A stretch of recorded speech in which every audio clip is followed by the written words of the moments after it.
নমস্কাৰ বন্ধুসকল, আপোনালোকে নিশ্চয় জানিব বিচাৰে যে আপোনালোকৰ সমষ্টিত প্ৰাৰ্থিত্ব আগবঢ়োৱা প্ৰাৰ্থীসকলৰ সম্পত্তিৰ পৰিমাণ কিমান, তেওঁলোকৰ বয়স কিমান, তেওঁলোকৰ বিৰুদ্ধে কিবা ক্ৰিমিনেল কেছ আছে নেকি। তেন্তে এইসমূহ তথ্য আপোনালোকে ক'ত পাব জানো আহক। প্ৰথমে গুগলত মাই নেতা বুলি চাৰ্চ কৰিব। তাৰপিছত প্ৰথমতে যিটো মাই নেতা বুলি অপশ্যন আহিব তাত ক্লিক কৰিব। তাত ক্লিক কৰাৰ লগে লগে প্ৰথমতে যোনটো অপশ্যন আহিব আমাৰ লোকসভা ইলেকশ্যন 2024 আৰু অল কেণ্ডিডেট বুলি লিখা আছে তাত ক্লিক কৰিব। তাত ক্লিক কৰাৰ লগে লগে আমাৰ গোটেই ৰাজ্যসমূহৰ নাম আহি যাব। আমি অসমত ক্লিক কৰিম।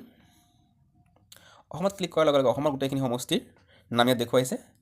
মই যিহেতু কাজিৰঙা সমষ্টিৰ, সেই কাজিৰঙা সমষ্টিত ক্লিক কৰিম।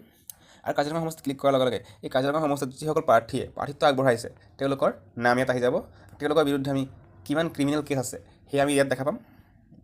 লগতে আমি তেওঁলোকৰ শিক্ষাগত অৰ্হতা কি সেয়া জানিব পাৰিম, তেওঁলোকৰ বয়স জানিব পাৰিম, তেওঁলোকৰ সম্পত্তিৰ পৰিমাণ কিমান সেয়াও আমি জানিব পাৰিম ইয়াত।